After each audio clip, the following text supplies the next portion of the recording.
D K Shivakumar ಬಂದ್ಕೊಳ್ಳೆ ಏನು ಹೇಳ್ತಿದ್ದಾರೆ ಅಂದರೆ ಇದು ಹಿಂದೆ ನ್ಯೂನ್ಯತೆ ಇತ್ತು ಅಂತ. ಹಾಗಾದರೆ ಸಿದ್ದರಾಮಯ್ಯನವರು ಅಧಿಕಾರನೇ ಮಾಡಲಿಲ್ವಾ? ಇವತ್ತು ಗ್ಯಾರಂಟಿ ಯೋಜನೆಯಲ್ಲಿ 5,000 ಕೋಟಿಯ ಅವ್ಯವಹಾರ ನಡೀತಾ ಇದೆ ಅನ್ನೋದನ್ನು ನಾವು JDSನವ್ರು ಹೇಳ್ತೀವಿ. ಗ್ಯಾರಂಟಿ ಅನುಷ್ಠಾನ ಸಮಿತಿ ಅಂತಿದೆಯಲ್ಲ, ಇದೊಂಥರ ರಿಹ್ಯಾಬಿಲಿಟೇಷನ್ ಸೆಂಟ್ರ್ ಇವರಿಗೆ. ಆ ಗ್ಯಾರಂಟಿ ಅನುಷ್ಠಾನ ಸಮಿತಿಯ ರಾಜ್ಯದ ಅಧ್ಯಕ್ಷರಿಗೆ 6 ಲಕ್ಷ ರೂಪಾಯಿ ಸಂಬಳ. ಯಾವ IAS ಯಾವ DCಗಳಿಗೂ ಇಲ್ಲ. ಮಾದೇವಪ್ಪ ನಿನ್ನ ಹೆಂಡ್ತಿಗೂ ಫ್ರೀ, ಏನು ಜಾರಕಿಹೊಳಿ ಅವರೇ ನಿಮ್ಮ ಹೆಂಡ್ತಿಗೂ ಫ್ರೀ, ಎಲ್ರಿಗೂ ನೀವು ಫ್ರೀ ಎಲ್ರಿಗೂ ಹೇಳಿಬಿಟ್ರಿ. ಎಲ್ಲರೂ ಹೆಂಡ್ತಿಯರ ಹೆಸರು ಹೇಳಿದ್ರಿ, ಮಹಿಳೆಯರಿಗೆ ಅವಮಾನ ಮಾಡಿ. ಗೃಹಲಕ್ಷ್ಮಿ ಬಗ್ಗೆ ಮಾತನಾಡುವಾಗ ಡೂಪ್ಲಿಕೇಟ್ ನಂಬರಿಗೆ ದುಡ್ಡು ಹೋಗ್ತಿದೆ. ಯಾರು ಡೂಪ್ಲಿಕೇಟ್ ನಂಬರು? ನೀವು ದುಡ್ಡು ಕೊಟ್ಟರೆ ಮೀನು ತಿನ್ನೋದು ಕಲಿಸಲ್ಲ, ಮೀನು ಹಿಡಿಯೋದು ಕಲಿಸ್ಬೇಕು ನೀವು. ಏನು ರಾಜ್ಯ ಸರ್ಕಾರ ಚುನಾವಣೆಗೆ ಮುಂಚೆ ಪಂಚ ಗ್ಯಾರಂಟಿಗಳನ್ನು ಘೋಷಣೆ ಮಾಡಿತ್ತು. ಇದೀಗ CM ಬದಲಾವಣೆ ನಂತರ ಡಿ ಕೆ ಶಿವಕುಮಾರ್ ಏನು ಅಧಿಕಾರ ಸ್ವೀಕಾರ ಮಾಡಿದರು, ಅದರ ನಂತರ ಇದೇ ಗ್ಯಾರಂಟಿ ಯೋಜನೆಗಳು ಗೊಂದಲಕ್ಕೆ ಕಾರಣವಾಗಿರುವಂಥದ್ದು. ಕೆಲವರಿಗೆ ಇದೇ ಗ್ಯಾರಂಟಿ ನೀವು ಸಿಗಲ್ಲ ಅನ್ನುವಂತಹ ಮಾತುಗಳನ್ನು ಕೂಡ CM ಅವರೇ ಸ್ವತಃ ಹೇಳಿದ್ದಾರೆ. ಇದೀಗ ನಮ್ಮ ಜೊತೆ ಮಾತನಾಡಲು JDSನ ರಾಷ್ಟ್ರೀಯ ವಕ್ತಾರಾದಂತಹ ಸುಧಾಕರ್ ಶೆಟ್ಟಿ ಅವರಿದ್ದಾರೆ. ಅವರನ್ನು ಮಾತಾಡಿಸ್ತಾ ಹೋಗೋಣ. ಸರ್, ಇದೇ ಗ್ಯಾರಂಟಿಗಳು ಚುನಾವಣೆ ಹಿಂದೆ ಏನಿತ್ತು, ಆವಾಗ ನಿಮಗೂ ಫ್ರೀ ಇವರಿಗೂ ಫ್ರೀ ಅನ್ನುವಂತಹ ಮಾತುಗಳನ್ನು ಸ್ವತಃ ಖುದ್ದು ಡಿ ಕೆ ಶಿವಕುಮಾರ್ ಮತ್ತು CM ಸಿದ್ದರಾಮಯ್ಯ ಅವರು ಕೂಡ ಹೇಳಿದರು. ಈಗ ಏನು CM ಬದಲಾವಣೆ ಆಯಿತು, ಅದರ ನಂತರ ಇದರಲ್ಲಿ ಒಂದಷ್ಟು ಬದಲಾವಣೆಗಳನ್ನು ತರ್ತಿರುವಂಥದ್ದು, ಇದನ್ನು ಯಾವ ರೀತಿಯಾಗಿ ನೋಡ್ತೀರಿ ಅಂತ ಸರ್? ಗ್ಯಾರಂಟಿ ಯೋಜನೆಗಳು ಕರ್ನಾಟಕದಲ್ಲಿ ಕಾಂಗ್ರೆಸ್ ಸರ್ಕಾರದ ಗೃಹ ಗ್ಯಾರಂಟಿ ಯೋಜನೆ ಅಂತ ಯೋಚನೆ ಮಾಡಿದ್ದೆ. ಆ ಕಾಂಗ್ರೆಸ್ ಸರ್ಕಾರದ ಗ್ಯಾರಂಟಿ ಯೋಜನೆಯಲ್ಲಿ ಇದೇ ಡಿ ಕೆ ಶಿವಕುಮಾರ್ ಅವರಿದ್ದರು, ಸಿದ್ದರಾಮಯ್ಯನವರಿದ್ದರು, ಮಹದೇವಪ್ಪನವರಿದ್ದರು, ಜಾರಕಿಹೊಳಿ ಅವರಿದ್ದರು, ದಿನೇಶ್ ಗುಂಡೂರಾವ್ ಅವರೆಲ್ಲರೂ ಕೂತ್ಕೊಂಡು ಹೇಳ್ತಾರೆ, ಈ ಗ್ಯಾರಂಟಿ ಯೋಜನೆಗಳ 5 ವರ್ಷ ನಾವು ಸಂಪೂರ್ಣವಾಗಿ ಯಾವುದೇ ಕಾರಣಕ್ಕೆ ನಿಲ್ಲಿಸಲ್ಲ ಅಂತ. ಆದರೆ ಈಗ ಡಿ ಕೆ ಶಿವಕುಮಾರ್ ಬಂದ್ಕೊಳ್ಳೆ ಏನು ಹೇಳ್ತಿದ್ದಾರೆ ಅಂದರೆ ಇದು ಹಿಂದೆ ನ್ಯೂನ್ಯತೆ ಇತ್ತು ಅಂತ. ಹಾಗಾದರೆ ಸಿದ್ದರಾಮಯ್ಯನವರು ಅಧಿಕಾರನೇ ಮಾಡಲಿಲ್ವಾ? ಸಿದ್ದರಾಮಯ್ಯನವರ ಗೌರ್ಮೆಂಟಲ್ಲಿ ಅಧಿಕಾರಿಗಳ ಮೇಲೆ ಹಿಡ್ತಾ ಇರಲಿಲ್ವಾ?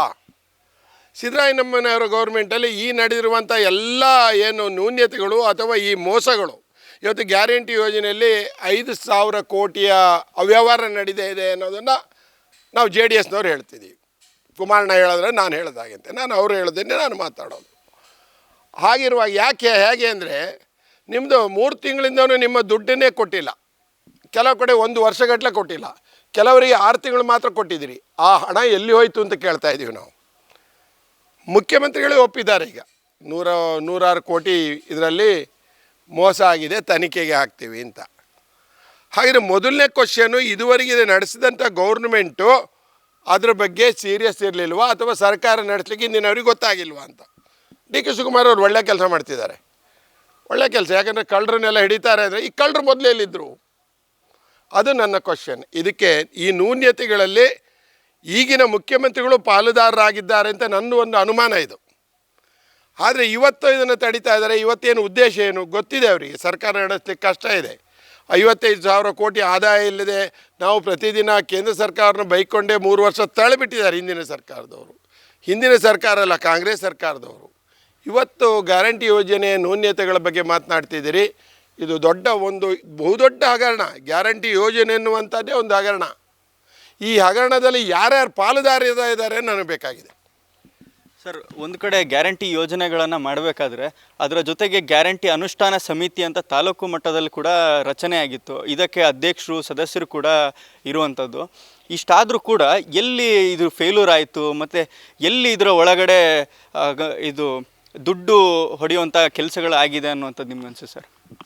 ಈ ಗ್ಯಾರಂಟಿ ಅನುಷ್ಠಾನ ಸಮಿತಿ ಅಂತಿದೆಯಲ್ಲ, ಇದೊಂಥರ ರಿಹ್ಯಾಬಿಲಿಟೇಷನ್ ಸೆಂಟ್ರ್ ಇವರಿಗೆ. ಸರ್ಕಾರ ದುಡ್ಡನ್ನು ಯಾವ ರೀತಿ ಹೊಡಿಬೋದು, ನಮ್ಮವ್ರಿಗೆ ಯಾಕೆ ಕೊಡ್ಬೋದು ಅಂತ. ಆ ಗ್ಯಾರಂಟಿ ಅನುಷ್ಠಾನ ಸಮಿತಿಯ ರಾಜ್ಯದ ಅಧ್ಯಕ್ಷರಿಗೆ 6 ಲಕ್ಷ ರೂಪಾಯಿ ಸಂಬಳ. ಯಾವ IAS ಯಾವ DCಗಳಿಗೂ ಇಲ್ಲ. ಅವನು IPS ಮಾಡಿದವ್ರು ಯಾರಿಗೆ 6 ಲಕ್ಷ ರೂಪಾಯಿ ಸಂಬಳ ಬರುತ್ತೆ. ನಾನು ಇದನ್ನೆಲ್ಲ ನಾನು ಸ್ಟ್ಯಾಟಿಸ್ಟಿಕ್ಸ್ ತೊಗೊಂಡು ರೆಕಾರ್ಡ್ ತೊಗೊಂಡು ಮಾತಾಡ್ತಾಯಿದ್ದೀನಿ.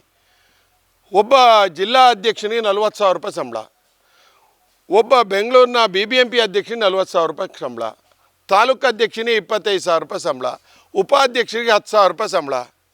ಇದೆಲ್ಲ ನಾನು ಏನು ಹೇಳ್ತೀನಿ ಅವ್ರು ರೆಕಾರ್ಡಲ್ಲಿ ನೋಡ್ಕೊಳ್ಳಿ, ನಾನು ಬೇರೆ ಹೇಳೋದಿಲ್ಲ. ಆದರೆ ಈ ಥರ ಒಟ್ಟು ಕೊಡ್ತಿರುವಂಥ ಇವರಿಗೆ ಮಾಸಾಸನ ಎಷ್ಟಿದೆ ಅಂತ ಹೇಳಿದ್ರೆ 1 ವರ್ಷಕ್ಕೆ 10 ಕೋಟಿ ರೂಪಾಯಿ ಬರುತ್ತೆ ರೀ. ಇನ್ಫ್ರಾಸ್ಟ್ರಕ್ಚರು, ಸ್ಟಾಫು ಅವರಿಗೆ 22 ಲಕ್ಷ ರೂಪಾಯಿ ಮೇಲಿದ್ದು ಬರುತ್ತೆ. 10 ಕೋಟಿ ರೂಪಾಯಿನ ನೀವು ಕೇವಲ ಹಂಚ್ತಿದ್ದೀರಿ. ಒಬ್ಬ ಅಂಗನವಾಡಿ ಕಾರ್ಯಕರ್ತೆಗೆ ಸಂಬಳ ಕೊಡ್ಲಿಕ್ಕೆ ನಿಮ್ಮ ಹತ್ರ ಅದನ್ನು ಚೌಕಾಸಿ ಮಾಡ್ತೀರಿ. ಒಬ್ಬ ಟೀಚರಿಗೆ ಏನು ಗೆಸ್ಟ್ ಟೀಚರ್ ಕೊಡ್ಲಿಕ್ಕೆ ಚೌಕಾಸಿ ಮಾಡ್ತೀರಿ. ಇದನ್ನು ಏನೂ ಇಲ್ಲದೆ ಖಾಲಿ ಅಂದರೆ ಪಟಾಲಂಗಳಿಗೋಸ್ಕರ ಇಷ್ಟು ದುಡ್ಡು ಖರ್ಚು ಮಾಡ್ತಿದ್ದೀರಿ. ಕಾಂಗ್ರೆಸ್ಸಿನ ಸರ್ಕಾರ ರಾಜ್ಯದ ತೆರಿಗೆ ಹಣನ ಲೂಟಿ ಇಲ್ಲಿ ಮಾಡ್ತಿದ್ದಾರೆ. ಈ ಅನುಷ್ಠಾನ ಸಮಿತಿನ ವಜಾ ಮಾಡಿ ಅಂತ ಹೇಳ್ತೀನಿ ನಾನು. ದಯವಿಟ್ಟು ಅನುಷ್ಠಾನ ಸಮಿತಿನ ವಜಾ ಮಾಡಿ. ಡಿ ಕೆ ಶಿವಕುಮಾರ್, ನಿಮಗೆ ಧೈರ್ಯ ಇದ್ದರೆ, ಯಾಕಂದ್ರೆ ನಿಮ್ಗೆ ಗೊತ್ತಿದೆ ಇಲ್ಲಿ ಮೋಸ ನಡೆದಿದೆ ಅಂತ ಗೊತ್ತಿದೆ. ಯಾರ್ಯಾರ ಫಾಲೋವರ್ಸ್ಗಳಿಗೆ ಯಾರ್ಯಾರ್ದೋ ಏನು ಇವರು ಅವರ ಜೊತೆಲಿ ಅವರಿಗೆ ನೀವು ದುಡ್ಡು ಕೊಡಲಿಕ್ಕೋಸ್ಕರ ಒಂದು ಸೆಂಟ್ರ್ ಮಾಡ್ಕೊಂಡಿದ್ದೀರಿ ಅಂತ ನಿಮ್ಗೆ ಗೊತ್ತಿದೆ. ನೀವು ಅದನ್ನು ವಿರೋಧಿಸ್ತಿದ್ದೀರಿ.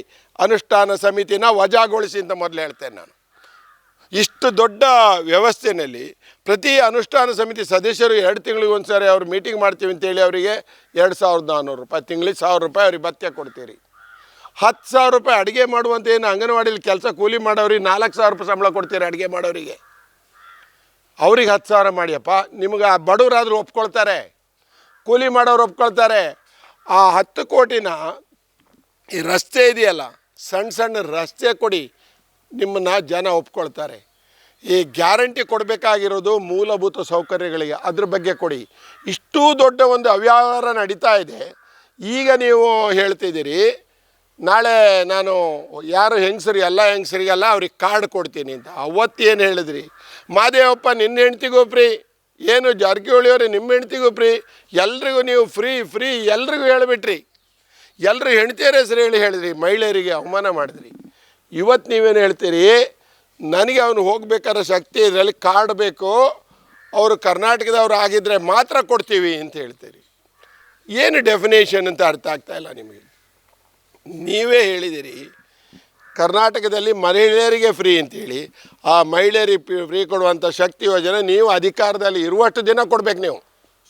ನೀವು ಬಸ್ ಹತ್ತುವಾಗ ಬೇರೆ ಯೋಚನೆ ಮಾಡಬೇಡಿ. ನೀವು ಮಹಿಳೆಯರಿಗೆ, ಎಲ್ಲ ಮಹಿಳೆಯರಿಗೆ ನೀವು ಬಸ್ಸಿಗೆ ನೀವು ಉಚಿತ ಕೊಡಲೇಬೇಕು. ನೀವೇ ಹೇಳಿದಿರಿ ಎಲ್ಲ ನೀವು ದೇವಸ್ಥಾನಗಳಿಗೆ ಹೋಗಿ, ಮಂತ್ರಾಲಯ ಹೋಗಿ, ತಮಿಳ್ನಾಡಿಗೆ ಹೋಗಿ, ಅಲ್ಲಿ ಬೇಕಾದ್ರೆ ಹೋಗಿ ಅಂತ ಹೇಳಿದಿರಿ. ನಾಳೆ ನೀವು ಹೇಳ್ಬೋದು ಕನಕಪುರಕ್ಕೆ ಹೋಗೋರಿಗೆ ಮಾತ್ರ ಫ್ರೀ ಅಂತ ಹೇಳ್ಬೋದು. ಒಟ್ಟಾರೆ ಈ ಗ್ಯಾರಂಟಿ ಯೋಜನೆಯಿಂದ ಅಧಿಕಾರಕ್ಕೆ ಬಂದಿದ್ದೀರಿ, ಗ್ಯಾರಂಟಿ ಯೋಜನೆಯಿಂದ ಅಧಿಕಾರ ಕಳ್ಕೊಳ್ತೀರಿ. ಗ್ಯಾರಂಟಿ ಯೋಜನೆ ಕೈ ಹಾಕೋದಕ್ಕೆ ಅಧಿಕಾರ ಕಳ್ತೀರಿ. ಗೃಹಲಕ್ಷ್ಮಿ ಬಗ್ಗೆ ಮಾತಾಡ್ತೀರಿ. ಗೃಹಲಕ್ಷ್ಮಿ ಬಗ್ಗೆ ಮಾತನಾಡುವಾಗ ಡೂಪ್ಲಿಕೇಟ್ ನಂಬರಿಗೆ ದುಡ್ಡು ಹೋಗ್ತಿದೆ. ಯಾರು ಡೂಪ್ಲಿಕೇಟ್ ನಂಬರು? ನಿಮ್ಮ ಇರುವಂಥ ಕಳ್ಳಕಾಕರಿರುವಂಥ ಹಲವಾರು ಪೋಲಿ ಪಟಾಳಂಗಳು. ಹಾಗಾದರೆ ನಿಮ್ಮ ಏನು ತಾಲೂಕು ಸಮಿತಿ ಏನು ಮಾಡ್ತಿದೆ? ಅನುಷ್ಠಾನ ಸಮಿತಿ ಯಾಕೆ ಸಂಬಳ ಕೊಟ್ರಿ? ಹೇಗೆ ಬಂತದು? ಇದು ಎಲ್ರಿಗೂ ಗೊತ್ತಿರುವಂಥ ಬಹುದೊಡ್ಡ ಒಂದು ಹಗರಣ. ರಾಕೆಟ್ ಇದೆ, ಮಾತು ಎತ್ತಿದ್ರೆ ಅದನ್ನು ಬೇರೆ ಕಡೆ ಡೈವರ್ಟ್ ಮಾಡ್ತೀರಿ. ಅದನ್ನು ಬಿಟ್ಟು ಗ್ಯಾರಂಟಿ ಯೋಜನೆಯಲ್ಲಿರುವಂಥ ಹಗರಣನ ನೀವೀಗ ಬಿಚ್ಚಬೇಕು. ನೀವು ಗ್ಯಾರಂಟಿ ಯೋಜನೆಯಲ್ಲಿ ನಿಮ್ಮವ್ರು ಮಸ್ಟು. ನಾನು ಏನು ಹೇಳ್ತೀನಿ, ಅನುಷ್ಠಾನ ಸಮಿತಿನ ವಜಾ ಮಾಡಿದ್ರೆ ನಿಮಗೂ ಗೊತ್ತಿದೆ ಅನುಷ್ಠಾನ ಸಮಿತಿ ವಜಾ ಮಾಡಬೇಕು ಅಂತ. ಈಗಿನ ಮುಖ್ಯಮಂತ್ರಿಗೊಳ್ತಿದೆ, ಮುಖ್ಯಮಂತ್ರಿಗಳಿಗೆ ಸಂಪೂರ್ಣ ಇಲ್ಲಿ ಯಾರ್ಯಾರು ಇದ್ದಾರೆ ಅಂತ ಗೊತ್ತಿದೆ ಅವರಿಗೆ. ಅದನ್ನು ಅನುಷ್ಠಾನ ಸಮಿತಿಯನ್ನು ವಜಾ ಮಾಡಿದ್ರೆ ಅರ್ಧ ಗ್ಯಾರಂಟಿ ಯೋಜನೆ ಮೋಸಗಳು ಬಯಲಿಗೆ ಬರುತ್ತೆ ಅಂತ ಹೇಳ್ತೇನೆ. ಸರ್, ಈಗ ಗ್ಯಾರಂಟಿ ಯೋಜನೆಗಳನ್ನು ಘೋಷಣೆ ಮಾಡಿದಾಗ ರಾಜ್ಯದಲ್ಲಿ ಕೂಡ BJP ಆಗಿರಬಹುದು, JDS ಆಗಿರಬಹುದು, ಅಥವಾ ರಾಜ್ಯದ ಸಾಮಾನ್ಯ ಜನರು ಕೂಡ ಇದ್ರ ಬಗ್ಗೆ ಒಂದಿಷ್ಟು ಗೊಂದಲಗಳನ್ನು ವ್ಯಕ್ತಪಡಿಸಿದರು. ನಮಗಿದು ಬೇಡಿತ್ತು, ನಮಗೆ ಬಸ್ಸು ಫ್ರೀ ಬೇಡ, ಉದ್ಯೋಗ ಸೃಷ್ಟಿ ಮಾಡಿ, ಅಥವಾ ರಸ್ತೆಗಳು ಸರಿ ಇಲ್ಲ, ಸುಮ್ಮನೆ ನಮಗೆ 2,000 ರೂಪಾಯಿಯನ್ನು ಅಕೌಂಟಿಗೆ ಹಾಕುವಂಥ ಕೆಲಸ ನಡೀತಿದೆ ಅನ್ನುವಂಥದ್ದು ವಿರೋಧಗಳು ಹಿಂದೆಯಿಂದ ಬಂದಿತ್ತು. ಈ ಯೋಜನೆ ಈಗ ಮುಖ್ಯಮಂತ್ರಿಗಳ ಬದಲಾವಣೆ ಆಗಿದೆ. ಇದರ ನಂತರ ನಿಮಗೆ ಇದೇ ಯೋಜನೆನ ಕಂಟಿನ್ಯೂ ಮಾಡಬೇಕು ಅಂತ ಅನಿಸುತ್ತಾ, ಅಥವಾ JDS ಯಾವ ರೀತಿಯಾಗಿ ನೋಡುತ್ತೆ ಸರ್? ಈ ಯೋಜನೆ ಎಷ್ಟು ಸರಿ ಅನ್ನುವಂಥದ್ದನ್ನು JDS ಯಾವ ರೀತಿಯಾಗಿ ನೋಡುತ್ತೆ ಸರ್?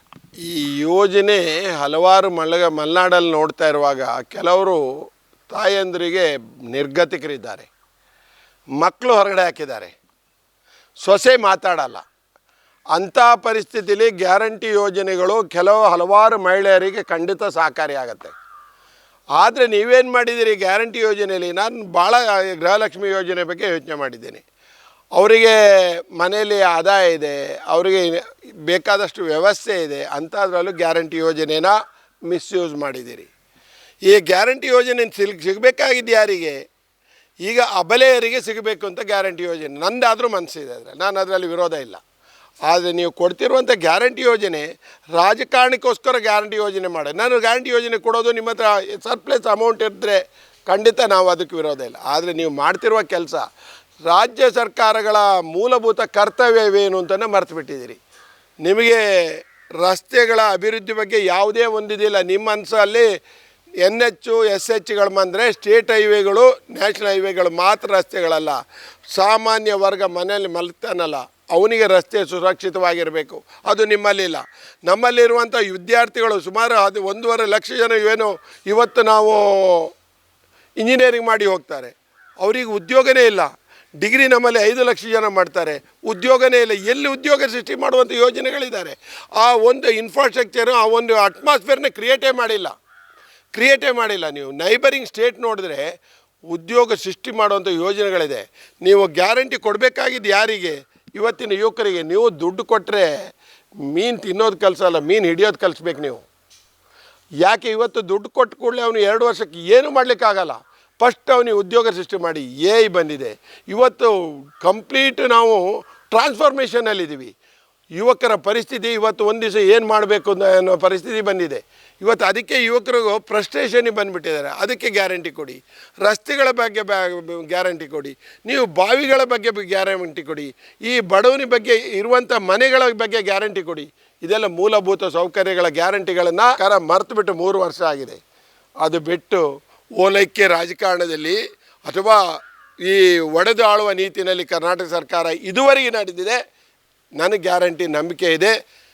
DK ಶಿವಕುಮಾರ್ ಅವರೇ, ಇರುವ ನಿಮ್ಮ 1 ವರ್ಷ 10 ತಿಂಗಳ ಅಧಿಕಾರ ಮತ್ತೊಂದು ಸರಿ ಬರಲಿಕ್ಕೆ ಸಾಧ್ಯ ಇಲ್ಲ. ನೀವೆಲ್ಲ ಹೇಳ್ತೀರಿ ನಾನೇ ಮುಂದಿನ ಮುಖ್ಯಮಂತ್ರಿ ಆಗ್ತೀನಿ, ನಾನೇ ರಾಜಕಾರಣ ಮಾಡ್ತೀನಿ, ಅದೆಲ್ಲ ಬಿಟ್ಬಿಡಿ.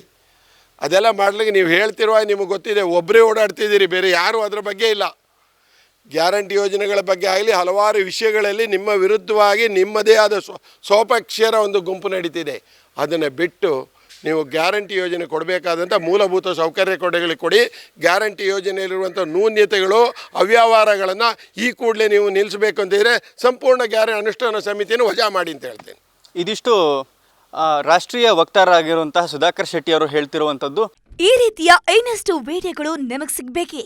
ಹಾಗಾದ್ರೆ ಈಗಲೇ ನ್ಯೂಸ್ ಮಲ್ನಾಡ್ ಚಾನೆಲ್ನ ಸಬ್ಸ್ಕ್ರೈಬ್ ಆಗಿ, ಕೆಳಗಿರೋ ಸಬ್ಸ್ಕ್ರೈಬ್ ಬಟನ್ ಮೇಲೆ ಕ್ಲಿಕ್ ಮಾಡಿ ಉಚಿತವಾಗಿ ಸಬ್ಸ್ಕ್ರೈಬ್ ಆಗಿ. ನಿಮ್ಮ ಒಂದೊಂದು ಸಬ್ಸ್ಕ್ರೈಬ್ ಕೂಡ ನಮಗೆ ಬೆಂಬಲ, ಸ್ಫೂರ್ತಿ.